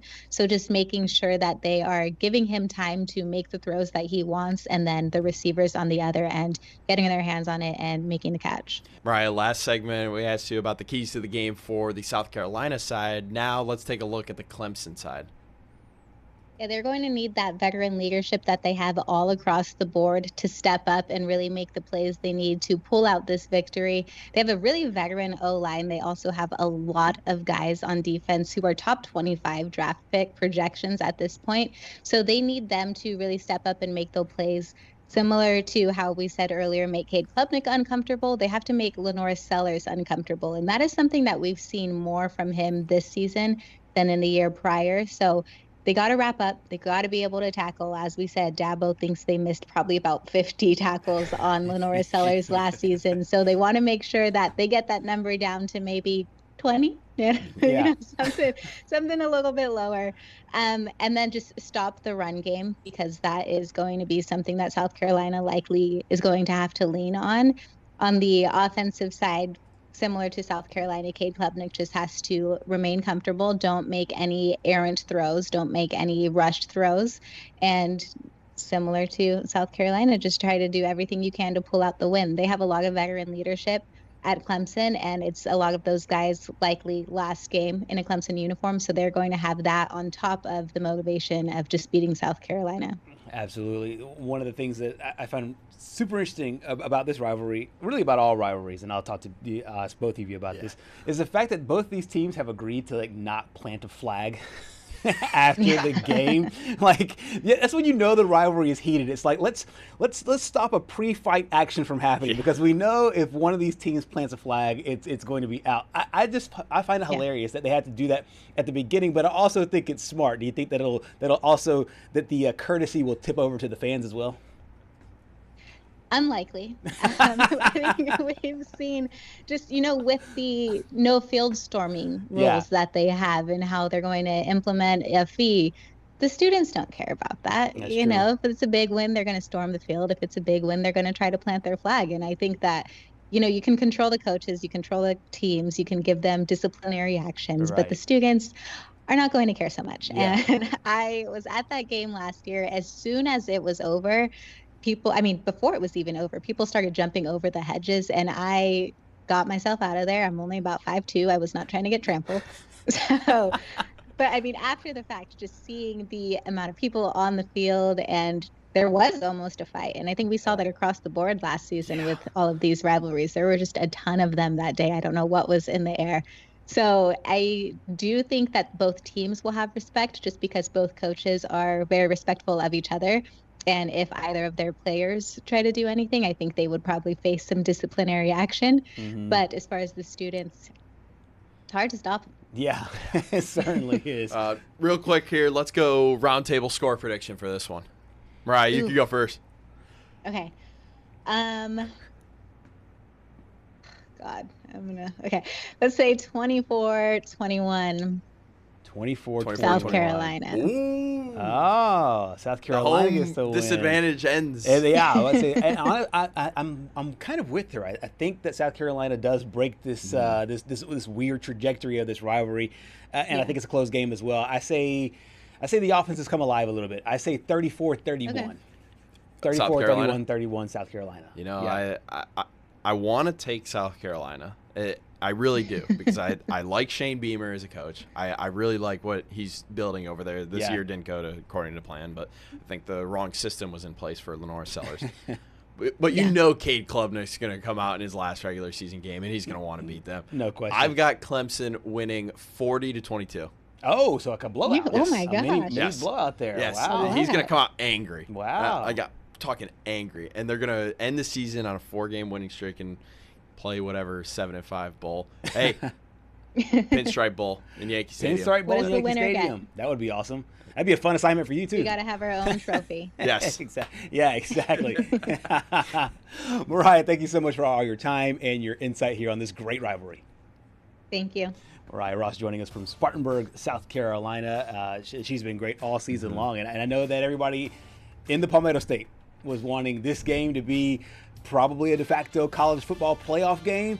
It's not that, but the intrigue is still there. Yeah, it's definitely still there. Anytime you get an in-state rivalry, we see it across the board in the SEC, that SEC-ACC crossover as well, just leading up in time for the SEC-ACC Challenge next month in men's basketball and women's basketball. So, it's a great time, and certainly another rivalry that we got to keep an eye on. Absolutely. Always appreciate our favorite aunt on the show, Miss Mariah Ross. Stay with us here on Southeast Sports Plus. Much more after the break.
Back here on Southeast Sports Plus, we continue our look into some of the greatest rivalries in and around the SEC. We've talked about a lot of them. We'll also talk about the Egg Bowl, of course. It's gotten a lot of intrigue over the last few years, both on the field and off the field. We welcome in our good friend David Edelstein, joining us from Jackson, Mississippi, right in the heart there of the Egg Bowl. First of all, this is one of those really intriguing games for a lot of different reasons.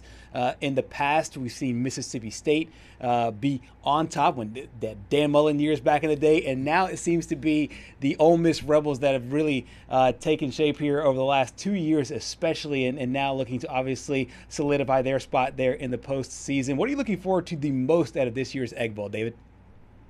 Gerhard, first of all, congratulations on being promoted to sports director. I know you're going to steer the ship in the right direction. And Patrick, always doing a good job. Good to be with you guys. I think the Egg Bowl is the only game I have ever watched where a penalty has been awarded to every single player on both sides of the ball. Like the one flag in 2018 was literally awarded every player on both sides, and then there were two disqualifications as well. So that is just one way to describe what this rivalry is like, even compared to the other ones that are going on this weekend. I think the things that I'm expecting most are two very hungry teams for two very different reasons. Focusing on Ole Miss right now, of course, they want to win this game. They win, it's in their own destiny to host a college football playoff game. They just missed it last year. It's been the guiding story we've been talking about since SEC Media Days together, how Ole Miss was the number 13 team in the country ranked in the CFP rankings, and they missed out on the opportunity to compete for a national championship. But right now they're in it, and if they win this game, they look like they will be hosting a first-round game in the third week of December. Now, this is a rivalry. Of course, they want to win the Egg Bowl anyway, but the college football playoff is really what they have their sights on. It's just another opponent on the schedule, but it's on the road with 60 new players who have never experienced the cowbells and that environment in Starkville before. A team that's much improved recently because they took two ranked teams in Tennessee and Texas to overtime and unfortunately lost to them after having leads. And then also the Bulldogs beating number 12 Arizona State earlier in the year. And also a close game against other SEC teams like Florida, where it was special teams and then an interception late that ultimately wound up making it so they couldn't kick that last second field goal in range, losing by just 2 or 3 points. So an improved team, but Mississippi State's coming in. They want to become bowl eligible for the first time since 2022, which was Mike Leach's last game, the Egg Bowl win over Ole Miss in the year where both the teams were ranked. And so they are hungry for that, and they want to destroy Ole Miss's season. Leave no doubt about that. Let's focus on the Ole Miss side here. As you mentioned, 60 new players that haven't really experienced the cowbells before. One of those players is Trinidad Chambliss, and coming into this game, he has had quite the season. Never knew what you were going to get. I mean, he came to Ole Miss from Ferris State expecting to be the backup. Well, he's blossomed into the starter here. What have you made of his season so far, and do you think there's a small chance he could be in New York City for the Heisman?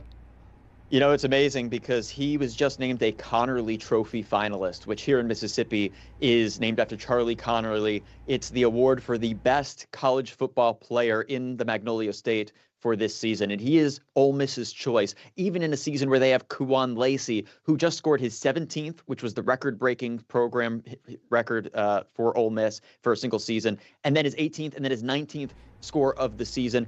He's almost certainly going to have opportunities to make this the first ever 20-plus touchdown rushing season in Ole Miss history. And Quinshaw Judkins just a few years ago, who was a freshman and won the Connerly Trophy, won after setting the record that Lacey just broke. So even above some guy like that, Chambliss is the one they said he's our MVP. And I wouldn't be surprised that he's in this conversation. I mean, he already, no doubt, is the story of the year. Yeah. The question is now whether he's the player of the year. And he can really add to his case if he winds up winning this game and ending the season and bringing Ole Miss to the first college football playoff that it's had and getting a chance to complete what was not completed last year, even with Jackson Dart. So, and we expected, right, like you said, we're talking about Austin Simmons. He gets injured. He didn't do too well, threw some interceptions, and then Chambliss comes in and never comes back out. The thing is, the story of going from being a D2 national champion, he said it's just football. You know, this is a game of football. What happens in the lines it is still the same level. Bigger guys, faster pace, but we can do this as a team. And it's not that he's just been a game manager. What my colleagues are telling me that are covering this team on a daily basis and going to all the practices is, no, he's a leader of this team. He's got a relationship with Austin Simmons where they're giving each other huge hugs on the sideline after huge wins, like that LSU win earlier this year. And also, they are he's a player that's making a difference. He's contributing, not just with passing and really using his arm to make that difference, but he's also a speedy, quick guy, a dual threat. So I don't know if we'll say yet whether he's in that conversation, but I'll tell you this. He's in the conversation in the state. He's in the conversation in the rivalry. He's in the conversation in the SEC. He gets this win and Ole Miss makes it into the college football playoff. They're not supposed to take into account the postseason, but you know that's in the back of their mind that he was the one who brought them there and was the MVP. Because if you don't have that backup quarterback like Chambliss and Austin Simmons goes down like he did, Ole Miss isn't on the map at all right now. Absolutely, and I think that's one of Lane Kiffin's, the magical part about him is he's been able to mold these quarterbacks. You mentioned Jackson Dart. You also mentioned Austin Simmons and then Trinidad Chambliss. But I think what kind of 1, 2, 3, right? You can't go wrong with any of them. Exactly. But I think what a little bit gets lost in the shuffle is everybody thinks that this is some crazy passing attack. But they've been able to develop good running backs as well. Kejuan Lacey has kind of turned into maybe questionably one of, if not the best running back in the SEC over the course of the last month for sure. Of course, had a great game just before this Egg Bowl. What do you make of him, the running game, and just where the dynamic he brings not only to this team but to this offense?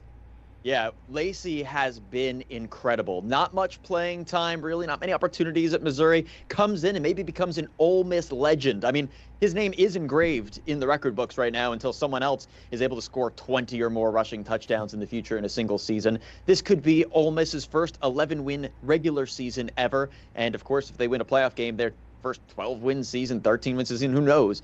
And he is a huge reason why.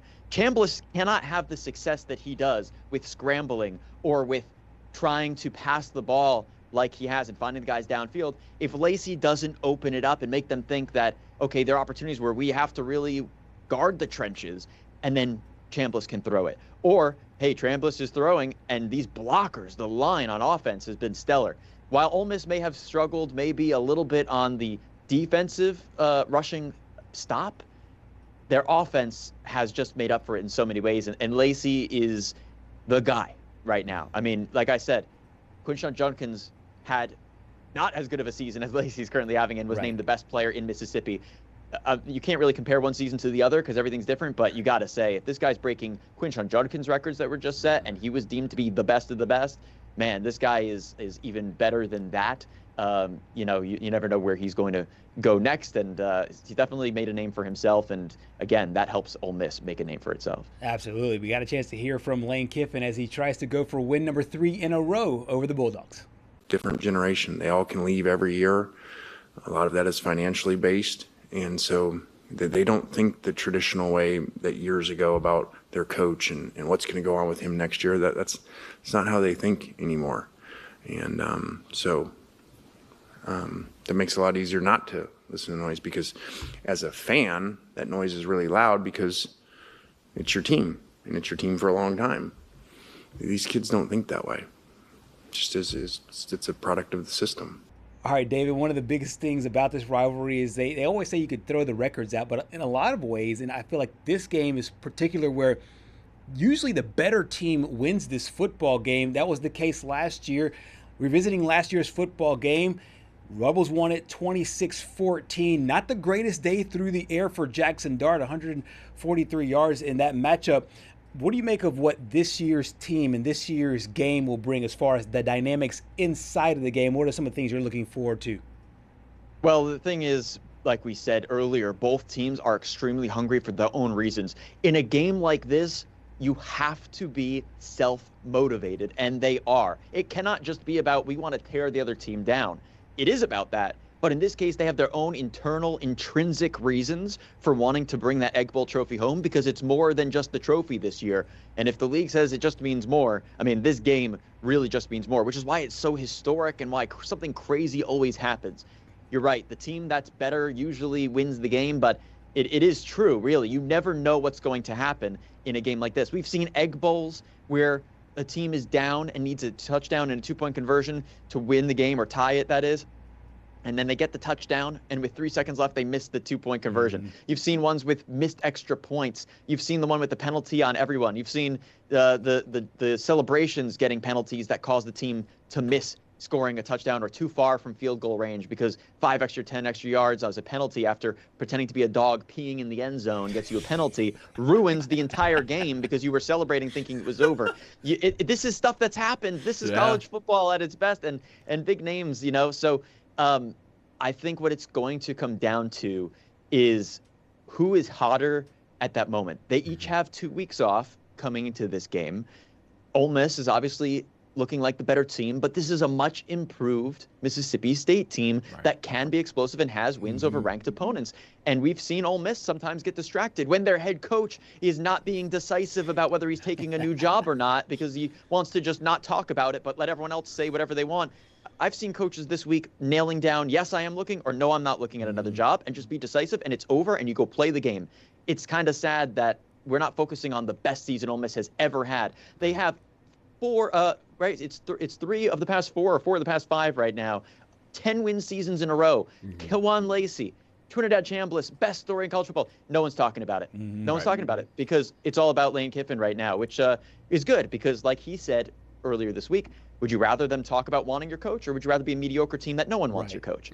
We know the answer, but they're intrinsically motivated despite everything else. It's a crazy game. All of this does come into play. The cowbells, the atmosphere. Usually it used to be on Thanksgiving.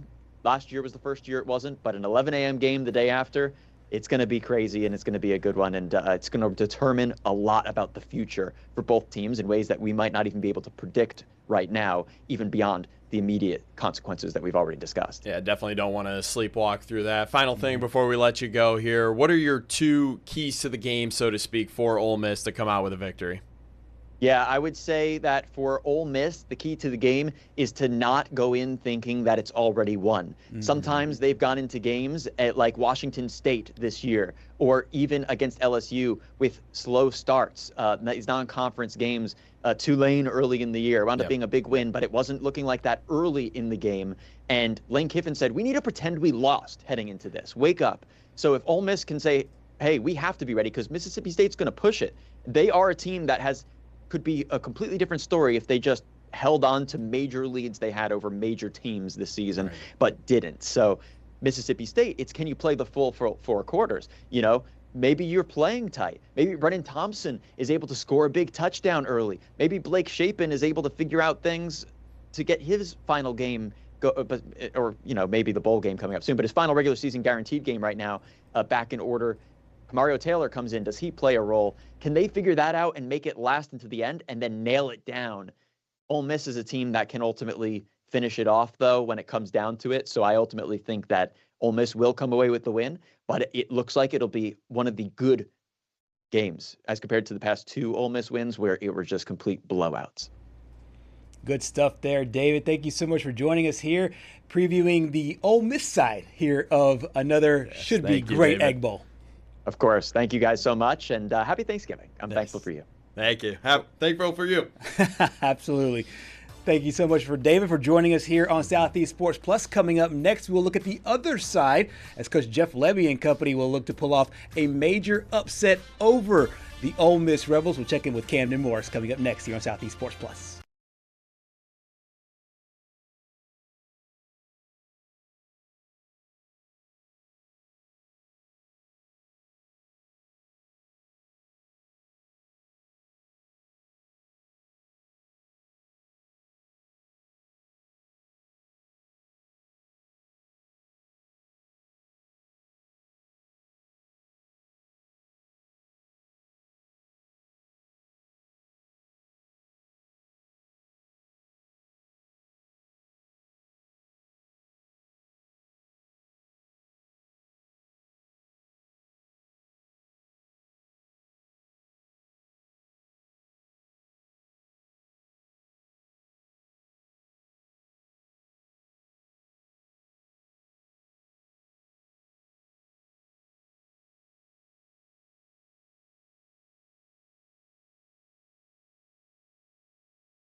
Back here on Southeast Sports Plus, and we are gearing up for a lot of big rivalry games in and around college football, especially in the SEC. And one of the biggest games, I love the games that have titles, the Iron Bowl and the Egg Bowl, and it's Ole Miss, Mississippi State, another really interesting matchup. We are joined by our good friend Camden Morris there in Jackson to preview this matchup. We will take this from the Mississippi State side there, Camden. This is a team that there was so much goodwill for at the beginning of the season. Jeff Lebby and company got that huge win over Arizona State. Finally, later on in the season, got their first SEC win after going winless last year. Where does this Mississippi State team as they prepare for Lane Kiffin and the Rebels? I think they still have some work to do. I think it's kind of been a work in progress all season. I think we saw a lot of hope towards the beginning of the season, and they were playing, some good caliber teams. I was at that Arizona State game. I remember the fans, the atmosphere, the excitement. It finally felt like Mississippi State had some hope, and fans had hope for, Coach Jeff Lebby. They got the SEC win, just like you said, against Arkansas, some close games against Tennessee too. So they've been able to, get some really close games. It's just about finishing the 4 quarters. And I think it really goes to working on those little mistakes. And if they can do that, I think they can help, continue to hold Ole Miss to, a decent game and be able to fight back. You talked a little bit about how they keep playing these close games. I mean, I take out the Georgia one because I feel like that was a little bit of a one-off here. But it seems like at home they play these good SEC teams close. How much of an advantage do you think it is having Ole Miss there in Starkville with all the cowbells this year? I think it's like a huge advantage for them. I think it's really going to help them set the tone for the season, the fans, the excitement. I mean, every single fan in that stadium for Mississippi State is going to have a cowbell. It's going to be packed out, and I think that gives them that hometown advantage, just being able to see that atmosphere and have everyone encouraging them. I think that really helps their mindset, and you can see they do play better at home with the cowbells. Other teams maybe not so much liking the cowbells, but Mississippi State likes them. For Jeff Lebby, where do you put his marker after year 2? Because it feels like that this program is just essentially moving in all the right directions as far as just like the players on the team buying in and the fans buying in as well. We have seen places like Penn State fire a coach after making the semifinal last year. It feels like the patience is starting to pay off there in Starkville with Lebby.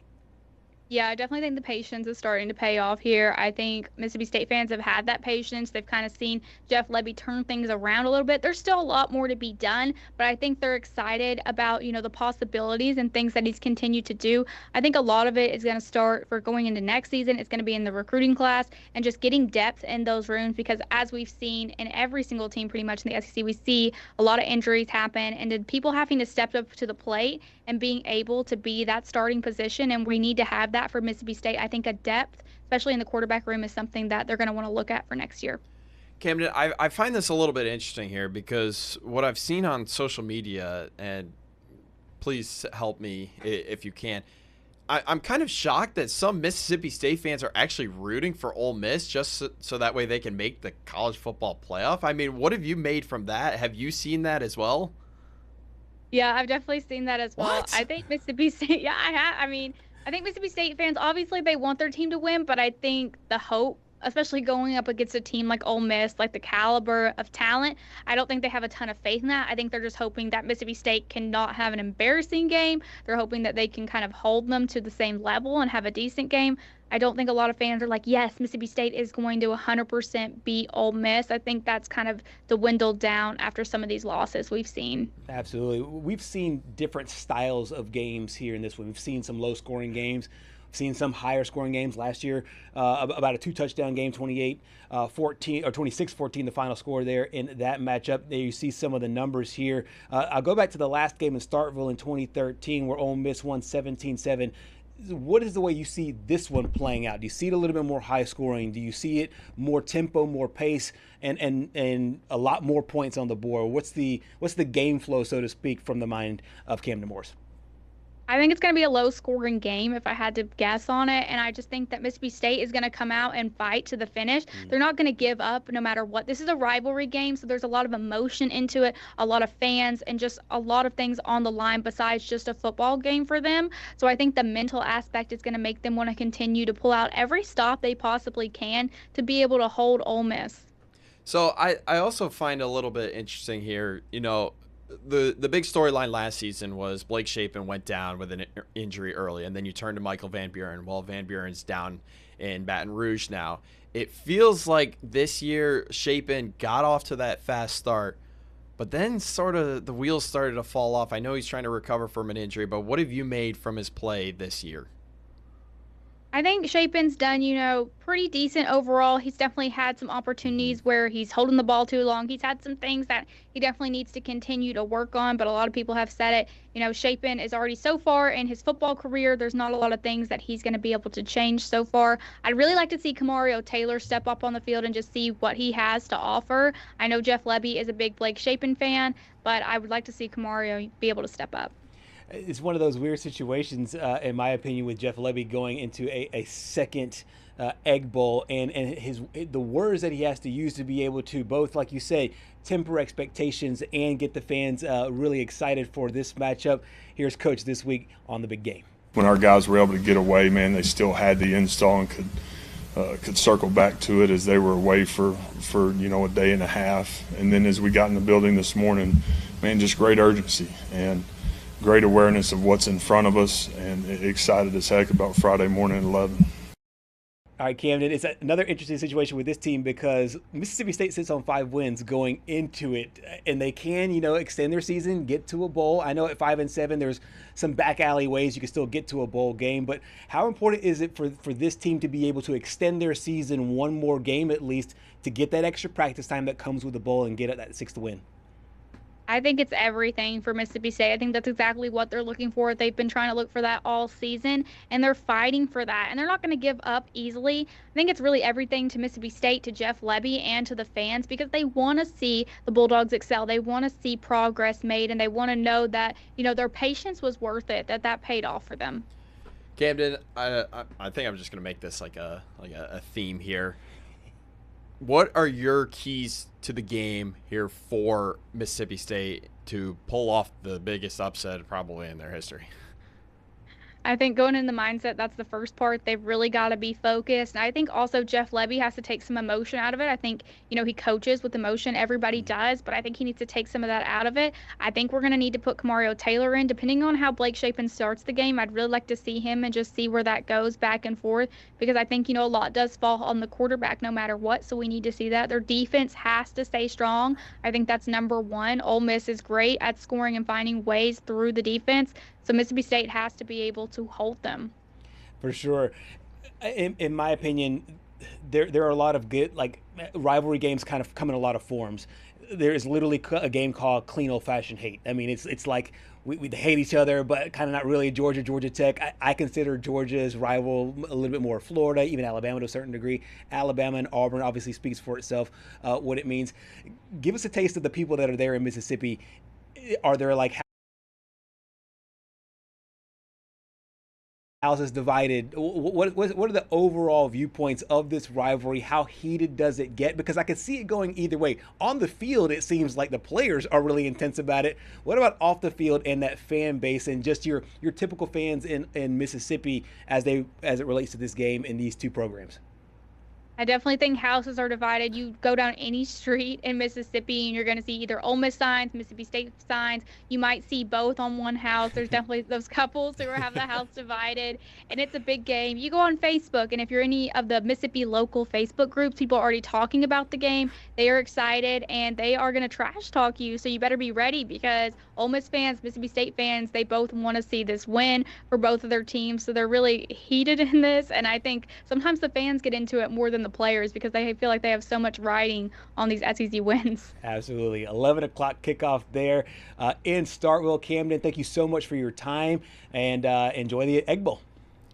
Thank you. Absolutely. Camden Morris joining us from Jackson, and I think that this rivalry, the cachet will get bigger and bigger every year because of, obviously Ole Miss is now solidifying itself as a perennial top 10 team, and Jeff Lebby building that program up. And maybe we can start seeing, I'm not going to say it's going to be Ohio State, Michigan tomorrow, but it can start working their way to being like, hey, this game will start to mean a lot for both programs as it relates to the postseason. Yeah, I mean, obviously Ole Miss trying to just get into the college football playoff unscathed there. A lot of uncertainty around the program and stuff like that. And then Mississippi State as well trying to get into the bowl game. But I just think it's so interesting because I look on social media and I just see, you know, some Mississippi State fans are like, you know what, I'm actually going to root for Ole Miss because they just want to see their own state in the college football playoff. It's just crazy. There was a time when Auburn and Alabama were kind of running the roost of the SEC. It felt like the winner of the Iron Bowl was going to go represent the state. Yeah. And so there might be some like just civic pride of being from the state of Mississippi and just like, hey, we like to see our state represented amongst the top 12. And so I think those are your more caring fans. I think that some of the other ones are the ones that Camden was talking about. Were just like that rivalry cuts deep and they don't want their brothers to win. But we'll see who gets the bragging rights after the Egg Bowl on Black Friday. Southeast Sports Plus continues after the break.